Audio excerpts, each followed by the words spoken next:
이번 시간 수행 목표입니다. 캠 시스템에서 시뮬레이션 기능을 활용하여 공구 경로의 이상 유무를 확인할 수 있다. 프로그램 이상이 확인되면 잘못된 가공 데이터를 수정할 수 있다.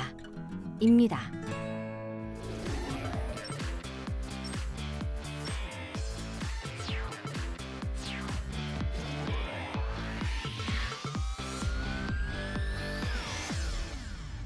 이번 시간에는 CNC 밀링 가공 프로그램 확인하기입니다. 성훈 학생, 네네. NC 어떤 제품이 와서 NC 프로그램을 해가지고 다 중간 과정 쫙 해서 제품 특정하는 이런 작업 공정 순서가 있잖아요. 네네. 그래서 지금 뭐 기본적으로 가공은 우리 할 줄 아니까 프로그램 확인이라는 건 뭐 잘 깎나 안 깎나 체크하는 개념이니까 네. 그 작업 공정을 설계 도면에 와서 자, 제품이 끝나서 측정까지 하는 그 중간 과정을 한번 좀 선생님한테 설명 한번 쭉 해줘요. 일단 잘 이해하고 있는지. 네. 일단 설계도면 오면 일단 도면 분석을 먼저 하고 도면이 와서 도면 분석 한다. 네, 도면 분석 번째. 먼저 한 다음에 이제 도면 분석이 끝나면 네. 일단 그 도면의 그 모델링을 도면의 모델링을 한다. 도면 보고. 네, 도면 보고 모델링하고 네. 이제 이 캠 데이터를 2D로 할지 3D로 할지 결정한 다음에 먼저 그다음에 가공 툴패스를 생성을 시킨다. 네. 시키고 이제 한번 시뮬레이션 돌려보고 시뮬레이션 좋죠. 네, 시뮬레이션 돌려보고 네. 문제가 없으면 한번 시제품 한번 깎아보고 시제품을 깎아본다. 시제품도 문제가 없으면 네. 제대로 이제 가공물을 이제 깎기 시작하고 가공물이 나오면 이제 측정하고 이제 잘못된 점과 보완할 점을 이제 검토하는 수정이 필요하면. 네. 전체적으로는 큰 틀에서는 잘 이해하고 있는 것 같아요. 그 과정에 재료에 대한 선택, 공구의 적절한 선택, 또 가공도 또 어느 기계 살 건가에 대한 것도 실제 이제 중요해요. 네. 그 선반과 밀링과 머신센터, 요즘 복합가공, 우측 같은 게 다 있으니까 실제 이제 거기서 지금 아까 얘기했던 제가 지금 작업 시간이 캠 작업인데 결국 캠을 하려면 어느 기계도 걸어야 되잖아요. 네네. 그게 선반인지 머신센터인지 복합가공인지 우측인지 하니까 실제 도면을 보고 이 제품은 어디서 깎으면 좋겠다. 선반에 공정이 이동하는 것도 필요할 수도 있으니까. 네. 기본적으로는 가공자 입장이라면 기계를 잘 알면 굉장히 좋아요. 실제 작업을 하면서 아마도 공구나 이런 것들은 규격표로 많이 나와 있고 혹시 그 공구 홀더의 문제로 인해서 라이브로 쓰는 홀더를 선택을 하고 네네. 또 조건들을 집어넣잖아요. 네네. 그렇게 작업하면서 트러블 난 적은 혹시 없었을까요? 있었어요. 있었어요? 네. 한번 좀 경험 남자 한번. 그 홀더 길이를 상관 안 하고 가공을 했다가 홀더 이제 불러왔고 공구 네. 딱 놓고 나서 이제 길이가 좀 길었나 보네. 네, 길어가지고 이제 그게 또 부서진 거죠. 공구 파손, 네. 기계 충격, 네. 홀더 망가지고 큰일이 일어났네. 네네. 그러니까 실제는 참 기본적으로 도면을 보면 우리 머릿속에 깊이가 50이다. 다 이거를 이제 머리로 외우려다 보면 이런 문제 생기는 것 같아요. 그래서 네. 진짜 그 형광펜이라도 50이다. 이렇게 치르면서 진짜 리마인드 하고 또 가서 라이브로 선택할 때 길이 반드시 돌출이 돼야 되니까 네. 이런 것도 참 필요하긴 한데 참 신경 써야 될 게 많아요. 순간적으로 그러다 보면 저희가 어떤 시제품을 깎든 해서 시간을 줄여야 되는데 순간에 선택 잘못해서 툴 파손, 제품 파손, 심지어는 기계까지 정도 틀어져서 AS 사운드 오고 큰일이 벌어집니다. 그래서 네. 실제는 이제 시뮬레이션이라는 그 과정들이 있으니까 그때 선택 잘해서 실제 그때까지도 어떻게 보면 공구 홀더 길이 같은 거 잘 선택을 하고 하면 실제 프로그램 확인하는 절차들이 좀 그만큼 줄지 않겠어요? 네. 그래서 좀 세밀하게 부분적으로 또 전체 틀에서 이렇게 좀 해주는 작업도 좀 필요하지 않나 생각합니다. 지금 전체적으로 좀 전체 공정 처음에서 끝까지 공정인 걸 한번 다시 살펴봤고 또 작업하면서 혹시 홀더에 대해서 트러블 나는 거 이렇게 한번 체크해봤는데 혹시 다른 질문 있을까요? 제가 측정 구간에서 하나 궁금한 게 있는데 제품 측정에 네네. 대한 거. 네. 제가 지금까지 쓴 거는 2차원 측정기로만 측정해서 했거든요. 근데 제가 산업기사 이제 준비도 하다 보니까 엄청 다양한 제품들이 많이 나오더라고요. 곡선이 네. 복잡한 거. 네. 근데 그런 거는 그럼 어떻게 측정? 뭐 회사 같은 경우는 3차원 측정기가 있으니까. 네네. 그러니까 실제적으로 3차원 측정기 어떤 곡선 같은 것들을 뭐 따라가면 측정은 뭐 할 수 있지만 좀 어려운데 요즘에 또 뭐가 있냐면 이 스캐너가 있어요.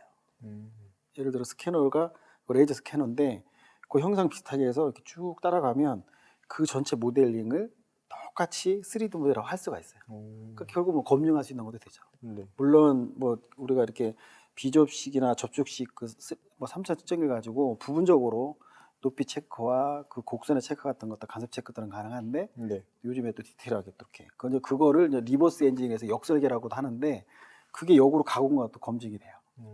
그러니까 레이저로 쭉 스캐닝을 싹 하면 이쪽에 똑같은 모델이 형성이 돼요. 3차 측정기에 접촉식, 비접촉식. 이걸 같은 경우 스캐너는 비접촉식. 우리가 3차원 이게 볼로 찍는 거는 접촉식. 예, 그렇게 해서 가능한 그렇게 작업을 해서 뭐 현업에서는 당연히 제품이 가공된 것들을 측정기를 이용해서 접촉식, 스캐너, 비접촉식을 이용해서 확인할 수 있는 절차들이 있죠. 근데 진짜 어떻게 보면 어떤 형태든 간에 검증을 해야 되니까. 네네. 그 뭐 시뮬레이션에서 가공된 것만 맞다고 바로 사용할 수는 없잖아요. 어떤 형태인가 왜 거기서 또 어떤 간섭에 의해서 충격을 받을 수가 아니면 다른 문제가 있었기 때문에 반드시 체크를 해야 돼요. 네. 그래서 그거를 접촉식이냐 비접촉식이냐 또 비접촉식도 일단 이거 스캐닝한 것도 레졸루션이 굉장히 차이가 나는 게 있어요. 뭐 예를 들어 좀 고가 장비면 진짜 정밀하게 확인할 수 있는 거고 3차 측정 역시도 장비 크기, 높이, 어떤 레졸루션 하나에서 정도 차이 같은 경우 그래서 기본적으로 현업에 쓰는 3차 측정 같은 거 한 5미크론, 3미크론까지도 다 관리가 되니까 그러니까 기본적으로 측정할 때도 어떻게 하냐면 그 설계자가 그 3D 모델을 3차 측정 쪽으로 줘요. 네. 그러면 그 상태에서 거기서 작업자가 선택을 할 수가 있어요. 포인트를. 그대로 3차 측정이 가능해요. 그러니까 어떻게 보면 뭐 복사한다는 개념인 거죠. 서로 설정만 해주면. 그러니까 3차 측정에서 그런 뭐 방법이 없잖아요. 네. 내가 프로그램 짤 수 없으니까. 그러니까 그대로 데이터를 불러서 거기서 확인하고 그 좌표를 그대로 같이 찍게. 그러니까 실제적으로 이제 현업에서는 당연히 점검이라는 게 필요하니까 물론 학교에서도 측정 가지고 어떤 비공한 여기서 이제 문제가 생기면 당연히 다 들여다봐야 되겠죠. 네. 초기에 모델이 잘못됐나? 아니면 가공 데이터가 잘못됐나? 뭔가가 잘못됐나? 뭐 이런 것도 다 점검을 같이 하니까. 실제는 뭐 생각하는 거 이상으로 뭐 현업에서는 당연히 추가하게 확인이 당연히 필요하죠. 네. 특히 뭐 개발 단계에서는 굉장히 디테일하게 들여다보고 그게 설계가 잘못됐는지 가공이 잘못됐는지 아니 또 측정이 잘못됐는지까지 체크를 해요. 뭐 측정도 측정에서 한번 잘못 나오면 잘못 났을 때 회의를 발언해버리면 어떻게 해요? 거기서 틀릴 수 있잖아요. 네. 또 확인합니다. 이쪽에 세팅은 지그 세팅은 아니면 그 모재 세팅은 잘 돼 있는지 여기서 측정이 서로 온라인으로 잘 맞았는지 여기 또 확인하고 계속 점검하는 작업들이 많죠. 그래서 실제 그 뭐 가공 뭐 아까 얘기했던 뭐 기계 다 이해하고 프로그램 잘 짜고 잘하면 거기까지 입면 된 거예요. 그 뒤에 또 측정자는 또 파트가 다르니까 네. 검증을 해서 가공 파트 쪽으로 넘겨서 또 여기도 디버깅할 거 우리가 가공 잘못됐나 더 나와서 설계가 잘못됐나 또 역으로 생각하니까 실제는 뭐 한 사람이 다 할 수 있는 건 아닙니다. 네. 그래서 설계자 따로 가공자 따로 측정 따로 이제 이 삼위일체가 돼서 서로 견제도 하고 점검도 하고 그리고 달라야 되죠. 네. 예를 들어 설계하신 분이 측정 왔다 이거 같을 수가 안 돼요. 그래서 이런 것들은 기본적으로 구분이 돼 있어서 서로 자기 영역에서 최고의 그 퀄리티 있는 작업자들이 서로 측정해서 그 데이터 놓고 나면 뭐 다시 이제 그걸 검색을 하다 보고 아니면 뭐 조율을 하면 어느 파 문제 있는 것들은 파악을 할 수 있죠. 네. 셋이 보면 뭐 해결 안 나겠습니까? 아니, 맞 안 나겠죠. 뭐 그런 절차로 현업에서는 작업을 하니까 그러니까 지금 저 우리 상원 학생은 주어진 공부 아까 얘기했던 뭐 기계에 대한 이해 또 공구에 대한 이해 이런 것들은 우리가 이제 뭐 페이퍼상으로 가능하니까 그 전시회 같은 거를 가서 보면 다양한 기계나 이런 것들 나왔으니까 측정기도 굉장히 발전이 많이 돼서 굉장히 좋아요. 우리가 생각하지 않은 것들이 굉장히 많이 있으니까 그래서 그렇게 뭐 경험하는 거 좋을 것 같습니다. 또 다른 질문 있을까요? 아니, 맞습니다. 수고하셨습니다. 공구 홀더 간섭은 가공하려는 대상물에 따라 황삭, 중삭, 정삭, 잔삭 공구는 공구의 종류, 그리고 공구의 크기, 길이에 따라 다르다고 할 수 있습니다. 특히 공구의 노출 길이가 가공물보다 짧거나 홀더가 클 경우 가공 경로 상에서의 이동 중 충돌이 발생합니다. 충돌은 캠 소프트웨어의 공구 홀더 간섭 체크를 이용하여 확인할 수 있습니다.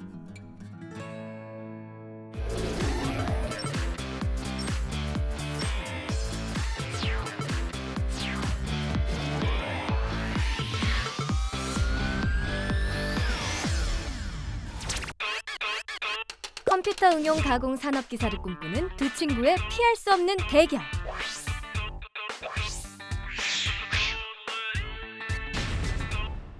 (6년째부터) 정밀 가공까지 공작물을 지배하는 밀링 가공의 도전자 윤상훈. 돌아가는 공작물은 모두 깎인다. 가공의 중심을 지키는 선반 가공의 도전자 김민철.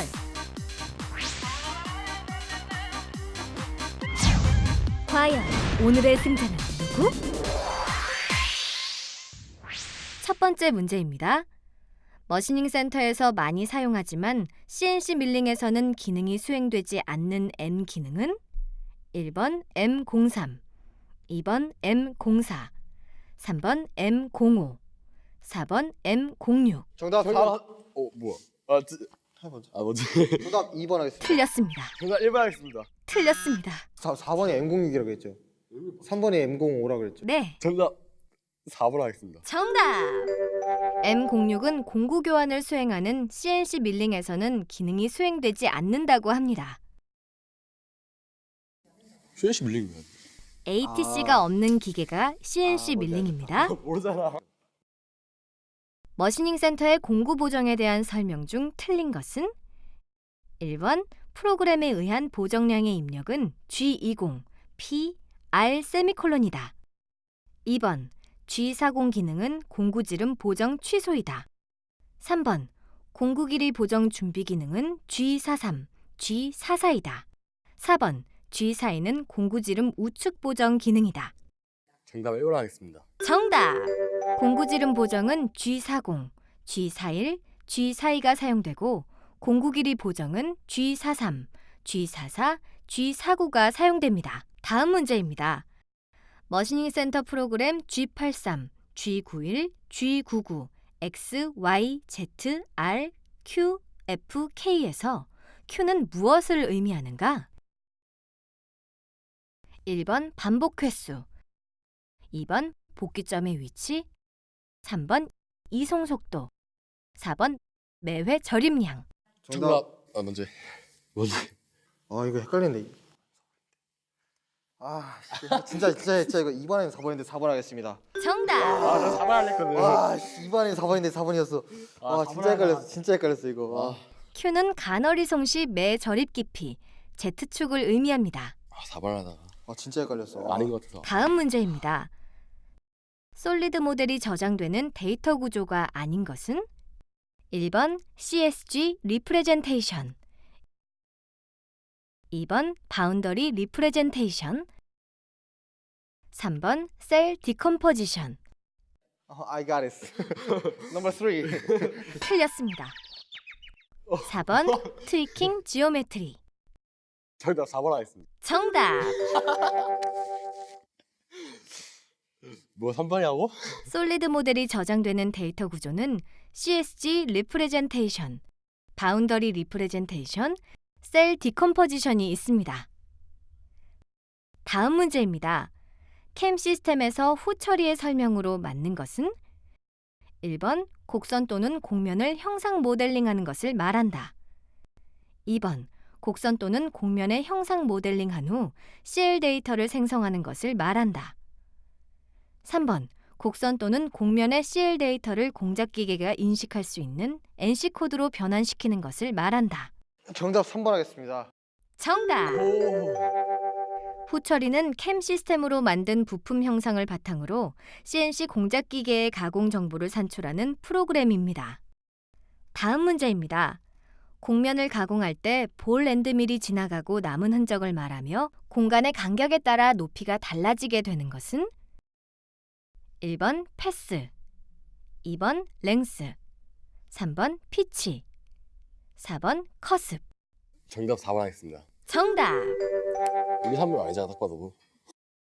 커습은 곡면을 가공할 때 볼 앤드 밀이 지나가고 남은 흔적을 말하며 공간의 간격에 따라 높이가 달라지게 됩니다. 다음 문제입니다. CNC 서브기구에서 0.01mm를 기본 이송 단위로 하고 지령 펄스가 1000펄스/s로 전달되고 있다면 테이블의 이송 속도는 몇 밀리미터 퍼 미닛인가? 1번 90, 2번 60, 3번 30, 4번 15.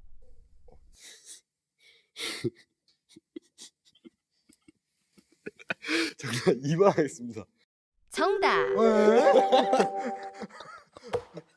야, 테이블의 이송 속도는 기본 이송 단위 곱하기 지령 펄스로 계산합니다. 알지? 다음 문제입니다. 일반적으로 머시닝 센터에서 사용하지 않는 공구는 1번 절단 바이트, 2번 볼 앤드 밀, 3번 센터 드릴, 4번 탭. 정답 1번 절단 바이트 하겠습니다. 정답! 대단 안 써? 니 쓰냐? 바이트인데? 오늘 엄청 많이 쓰는데? 아 그래? 난 모르지. 윌링이어서 그런가? 다음 문제입니다. 일반적으로 평면 가공에 비하여 곡면 가공이 가지고 있는 특징으로 틀린 것은 1번 공구의 마모와 손상이 매우 작아진다. 2번 일반적으로 가공 시간이 길어진다. 3번 볼 앤드 밀로 가공할 경우 커습이 생긴다. 4번 공구의 길이는 길어지고 직경은 작아진다. 문제가 뭐였죠? 정답 1번 하겠습니다. 정답! 아, 문제가 뭐였어? 문제는 평면 가공에 비하여 곡면 가공이 가지고 있는 특징으로 틀린 것을 고르는 것이었습니다. 곡면 가공은 공구의 마모 및 손상이 평면 가공에 비해 큽니다. 다음 문제입니다. 다음 모델 중 공학적 해석을 위한 물리적인 성질을 제공할 수 있는 가장 적합한 모델은 1번 2차원 모델, 2번 서피스 모델, 3번 솔리드 정답 모델. 3번 솔리드 모델 하겠습니다. 정답! 솔리드 모델링은 최적 정보에 의한 모델로 물리적 성질 계산이 가능합니다. 다음 문제입니다. CNC 공작 기계에서 위치 결정 이동 시 가장 주의해야 하는 사고 위험은 1번 사용 공구의 열 변형, 2번 공구와 공작물의 충돌. 정답 정답 2번 하겠습니다. 공작물과 공구에 충돌하겠습니다. 2번 하겠습니다. 안 내어진 거가요? 정답 2번 공작물과 공구의 충돌 위험이 있겠습니다. 정답! 난 문제를 다 외웠다고. CNC 공작 기계에서 위치 결정 이동 시 공구와 공작물의 충돌에 의한 기계의 변형 및 사고 위험이 있으므로 가장 주의해야 합니다. 다음 문제입니다. CNC 프로그램의 구성에서 보조 기능에 해당되지 않는 내용은 1번 프로그램 시작 지령, 2번 절상료 공급 여부, 3번 주축 회전 방향 결정, 4번 보조 프로그램 호출 및 주 프로그램으로 복귀. 정답 1번. 4번 하겠습니다. 민철 학생 틀렸습니다. 정답 1번 하겠습니다. 정답! 1번 뭐야? 프로그램 시작 지령은 보조 기능에 해당하지 않습니다. 다음 문제입니다. 머시닝 센터 준비 기능 중 연속 유효 지령이 아닌 것은 1번 G01, 2번 G03, 3번 G00, 4번 G04. 정답 4번 하겠습니다. 정답! G04는 드웰, 즉 휴지 기능으로 1회만 유효합니다. 마지막 문제입니다. ISO 인서트 규격을 따르는 인서트 바이트에 TNMM이라고 적혀 있을 때 네 번째 M이 나타내는 내용은 1번 인선 반경 구분, 2번 인서트 단면 형상, 3번 여유각. 정답 3번 하겠습니다. 3번 여유각. 틀렸습니다. 4번 절삭날 길이. 정답 4번 절상난 길이 하겠습니다. 틀렸습니다. 2번 하겠습니다. 정답! 2번이 뭐였지? 2번 인서트 단면 형상입니다. 이번 샷이 7대7로 무승부입니다. 도전자들도 어려워한 문제를 다시 한번 짚어봅니다. 머시닝 센터에서 많이 사용하지만 CNC 밀링에서는 기능이 수행되지 않는 M 기능을 고르는 문제였는데요. 정답은 4번 M06이었습니다. M06은 공구 교환 기능으로 ATC가 없는 CNC 밀링에서는 기능하지 않습니다.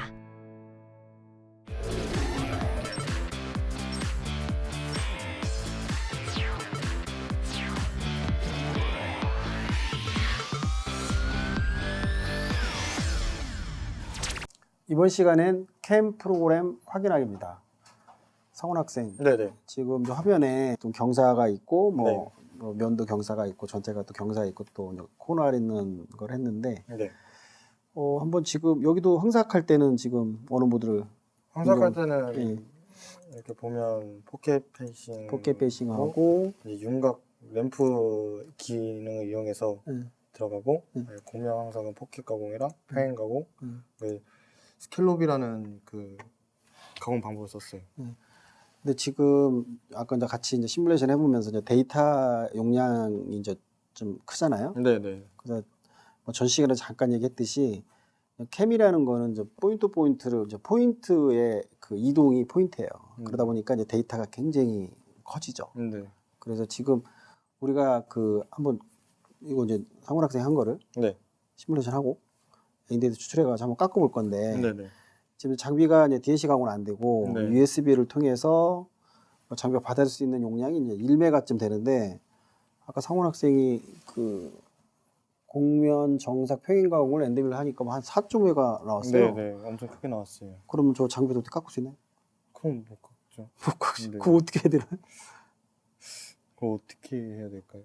그래서 이제 그 여기에 이제 그 공구 경로 뭐 작업 방법도 여러 가지 모드가 있어요. 그래서 아까 네. 이제 설명하다 잠깐 멈췄는데 지금 그 공면 정삭 그것도 역시 포인트예요.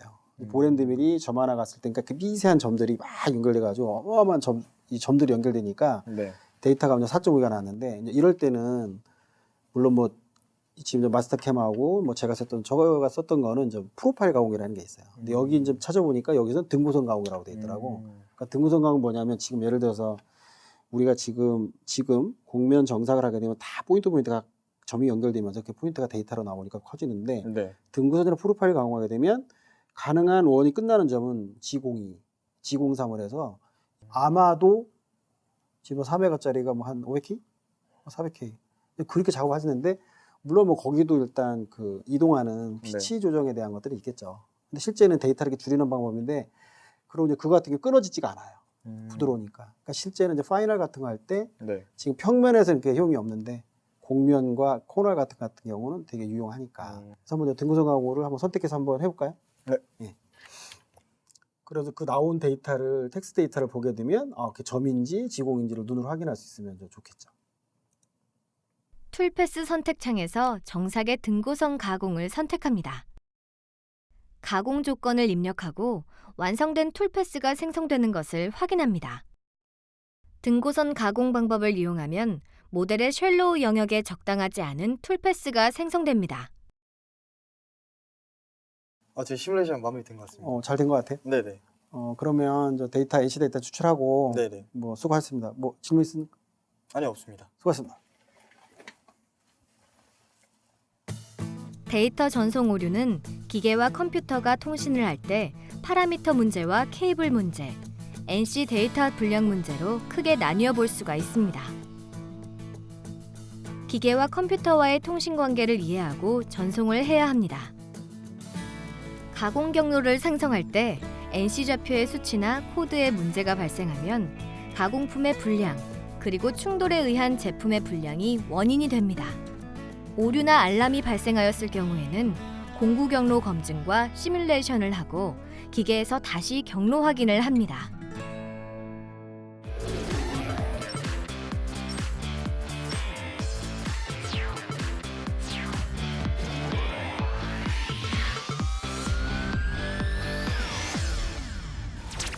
원장님 시작하겠습니다. 상훈 학생에게 어떤 미션을 주셨나요? 이번에는 그 3차원 모델링을 직접 상훈 학생하고 같이 했고 그 NC 데이터를 추출을 하고 좀 시간이 좀 많이 걸려서 이제 플라스틱으로 그 직접 한번 그 추출한 데이터를 직접 가공을 하고 있습니다. 젖삭 부하가 얼마 안 걸리기 때문에 젖삭을 사용하지는 않았고 최대한 가공을 좀 빠르게 이제 진행을 해서 그 모델링한 데이터와 그 NC 데이터 추출한 거가 실제 잘 됐는지 직접 확인하고 가공품도 한번 직접 확인하는 그런 그 절차를 지금 하기 위해서 지금 직접 가공을 하고 있습니다. 지금은 어떤 단계인가요? 지금 그 황삭 엔드밀 끝났고요. 황삭 볼엔드밀로 그 또 황삭했고, 그러니까 플랫 엔드밀로 그 바닥 평면 작업 마무리 다 했고, 지금 마지막으로 그 6파이 볼엔드밀이 그 지금 그 경사면을 따라서 그 파이널 정삭을 지금 하고 있는 그 작업입니다.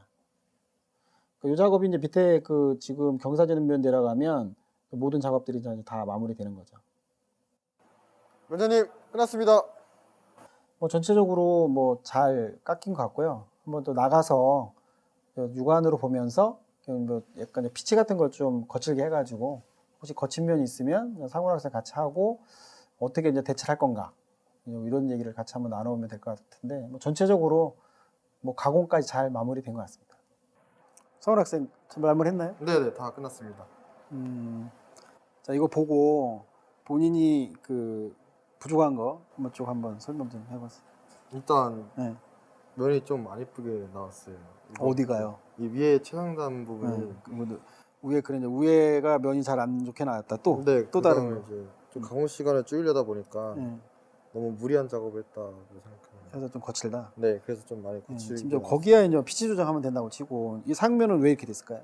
제가 정삭을 깜빡하고 있어요. 상훈 학생이 점검을 상세하게 안 하던 뭐 이런 문제 생기죠. 네. 그럼 물론 뭐 여기에 치수 같은 경우야 지금 캠 데이터니까 뭐 잘 맞다고 보고 네. 전체적으로 뭐 잘 마무리된 것 같고 질문 있을까요? 아니요, 없습니다. 그동안 수고 많았습니다. 감사합니다. 기존 가공 시뮬레이션은 생성된 가공 명령의 검증에 이용하는 것이 일반적이었습니다. 그러나 가공 시뮬레이션 기술의 고도화와 기능의 고도화에 동반하여 시뮬레이션을 적극적으로 가공 명령의 생성에 이용하는 일이 증가하고 있습니다.